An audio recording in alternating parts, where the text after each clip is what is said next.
Good morning everyone, I am Komal Yadav. Today we are going to discuss about the chapter number 6 of class 8 and today's topic is flame. Okay, हम flame की बात कर रहे हैं. Flame क्या होता है? Flame हर एक combustible substance में, सब में नहीं लेकिन combustible substance में देखने को मिलता है. ठीक है, जब भी किसी चीज़ को जला रहे होते हैं तो जहाँ पे जल रहा होता है अगर उसकी ऊपर लौ जिसको बोलते हैं वो बन रही है तो हम लोग बोलेंगे कि ये फ्लेम है, उसकी हिंदी में लौ बोलते हैं. ठीक है, दूसरे तरीके से बोलेंगे कि कोई भी कंबस्टिबल सब्सटेंस ये कंफर्म नहीं होता है कि उसमें फ्लेम होगा ही, जिसमें ये ऐसा जहाँ रीजन में बनते हुए दिखाई देगा उसको बोलेंगे फ्लेमेबल है और जहाँ नहीं बनता उसको बोलते हैं इनफ्लेमेबल. यहाँ मतलब उसमें फ्लेम नहीं है.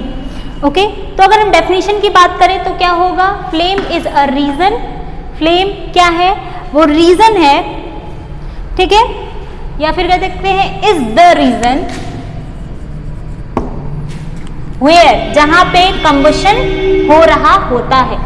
Okay, the flame is a region where combustion take place. Okay, this is the definition of the flame. Flame can produce by the substance. Okay, किसी भी चीज को अगर फ्लेम प्रोड्यूस, कोई भी सब्सटेंस प्रोड्यूस कर सकता है by vaporising on heat and burn strongly in the presence of air. किसी भी चीज को जलाते हैं तो वो क्या करता है, उसको जलेगा और जल्द से जल्द उसको ऑक्सीजन के प्रेजेंस में यानी कि एयर को लेकर के वो जलता है और किसी भी चीज़ को वेपराइज कर सकता है यानी कि वेपर में कन्वर्ट कर सकता है. वैसे तो किसी भी चीज़ को अगर हम जलाते हैं तो अगर वो सॉलिड स्टेट में है तो पहले वो लिक्विड स्टेट में कन्वर्ट होता है, फिर गैसेस फॉर्म में. लेकिन कई सारे ऐसे भी होते हैं कि डायरेक्ट सॉलिड से लिक्विड में कन्वर्ट होते हैं, जैसे कि कपूर. जब पूजा करते हैं आपने यूज़ किया होगा, व्हाइट कलर का सब्सटेंस होता है, सॉलिड फॉर्म में होता है. जब उसे जलाते हैं तो लिक्विड नहीं निकलता है, डायरेक्ट उससे गैसेस फॉर्म में कन्वर्ट हो जाता है. तो ये कह सकते हैं इस तरीके से सॉलिड से डायरेक्ट गैस का फॉर्मेशन भी हो सकता है. ओके, अगर आप फ्लेम को ध्यान से देखेंगे तो आपको ये फील होगा कि उसमें कई सारी लेयर्स होती है. वैसे आप ये भी देखेंगे कि अलग अलग ऑब्जेक्ट में अलग अलग टाइप के फ्लेम देखने को मिलते हैं. कहाँ कहाँ मिलता है वैसे फ्लेम? केरोसिन लैंप में, स्पिरिट लैंप में, बंसन बर्नर पे.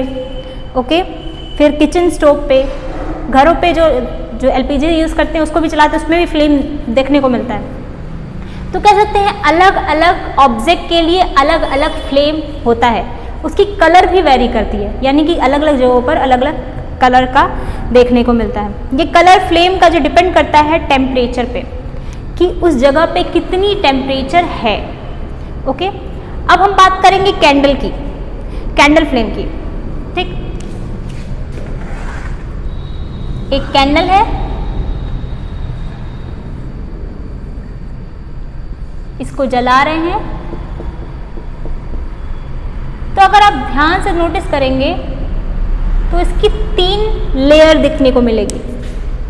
ठीक, जब भी हम कैंडल को जलाते हैं तो उसमें 3 लेयर्स देखने को मिलती है.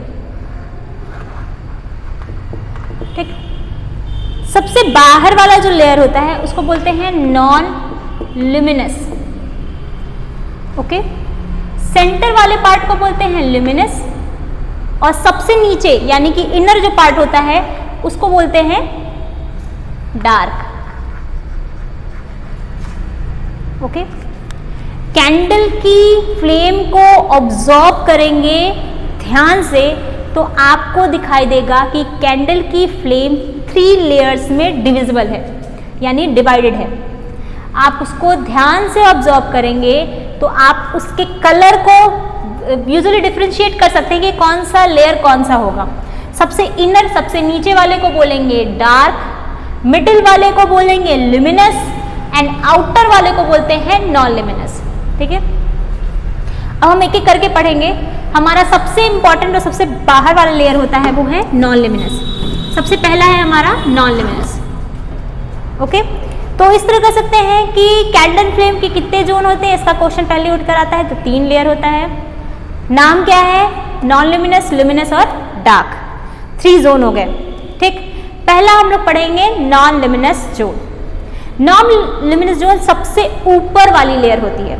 ठीक है, कंबस्टिबल होगा, जल रहा होगा, वेपराइज फॉर्म में चीजों को जलाने के बाद वेपर इसी लेयर से निकलती हुई दिखाई देती है और जब आप तीनों का टेम्परेचर वेरी करते हुए देखेंगे तो आप ये आपको पता चलेगा कि सबसे बाहर वाली जो लेयर होती है ब्लू कलर की, जिसको दिखाई देता है आपको, ये रीजन जो सबसे ज़्यादा हॉटेस्ट माना जाता है।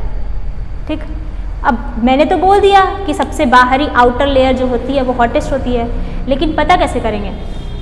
इसके लिए हम लोग एक काम कर सकते हैं कि हम एक कैंडल लेंगे, उसको जलाएंगे, जल रहा है, उसकी लेयर बन रही होगी अपने। हमने क्या करना है, एक कॉपर की वायर लेंगे, 2 कॉपर की वायर लेंगे। पहले कॉपर की वायर को हम क्या कर रहे हैं, उसके ल्यूमिनस जोन से ले जा करके खड़ा करके रख रहे हैं। ठीक, ऐसे कुछ देर तक रखेंगे। टाइम हमारा मेजर फिक्स रहेगा, हमें दोनों जोन में रखना है, लेकिन पहले जोन में हम रखेंगे ल्यूमिनस जोन में, और हम टाइम रखें मान लो सपोज 15 मिनट तक, उसको ऐसे लगा के रखें। हमने देखा कि ल्यूमिनस जोन में ये जो लेयर है वो क्या हो गई, ब्लैक हो गई। ठीक है, फिर हम क्या करेंगे, इसको हटा देंगे, फिर हम फिर दूसरा कॉपर वायर लेंगे, इस वायर को हम नॉन ल्यूमिनस जोन में रखेंगे। नॉन ल्यूमिनस जोन में सेम 15 मिनट तक। अब हमने ऑब्जर्व किया कि नॉन ल्यूमिनस जोन में ये कॉपर वायर रेड कलर की कन्वर्ट हो गई, रेड हॉट, सबसे एक्सट्रीम हॉट माना जाता है।